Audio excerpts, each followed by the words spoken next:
થરાદમાં અતિવૃષ્ટિના કારણે આદર્શ નિવાસી શાળા અને કોલેજ બંને પાણીમાં ડૂબી જતા શિક્ષણ વ્યવસ્થા ખોરવાઈ ગઈ છે। લોકોમાં નારાજગી ફેલાઈ રહી છે કે હવે તો થરાદમાં શિક્ષણ પણ પાણીમાં ડૂબી ગયું છે। સ્થાનિક લોકોએ જણાવ્યું કે વરસાદ શરૂ થયાને લગભગ 15 દિવસ વીતી ગયા છતાં મામલતદાર અને કલેક્ટર સહિત વહીવટી તંત્ર દ્વારા માત્ર દાવા જ કરી રહ્યું છે, પરંતુ હકીકતમાં કોઈ અસરકારક કામગીરી થઈ નથી। બોર્ડની પરીક્ષાઓ નજીક આવતા વિદ્યાર્થીઓ અભ્યાસમાં મોટી મુશ્કેલીઓનો સામનો કરી રહ્યા છે। પોતાના બાળકોના ભવિષ્ય માટે સખત મહેનત કરતા વાલીઓ ચિંતામાં મુકાયા છે। સ્થાનિકો અને વાલીઓએ વહીવટી તંત્રને તાત્કાલિક પગલાં લઈ પાણીનો નિકાલ કરવાની વિનંતી કરી છે, જેથી વિદ્યાર્થીઓ સમયસર અભ્યાસ ફરી શરૂ કરી શકે।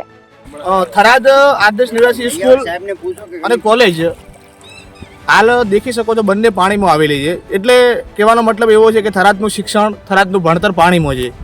આજે વરસાદ આવ્યાને લગભગ 15 દિવસ જેટલા થઈ ગયા છે। વહીવટી તંત્ર માત્ર દાવા કરી રહ્યું છે, ક્યાંક મામલતદાર દાવા કરે છે, ક્યાંક કલેક્ટર દાવા કરે છે, ક્યાંક સસ્તી પદ્ધતિ માટે રીલો બનાવે છે કે ભાઈ પાણી અને આખું બધું નિકાલ થઈ ગયો છે, બજાર સાફ સફાઈ થઈ ગઈ છે। પણ આપ દેખી શકો છો અહીંયા સામે બોર્ડની પરીક્ષા આવે છે, વિદ્યાર્થીઓને તૈયારી કરવાની હોય છે।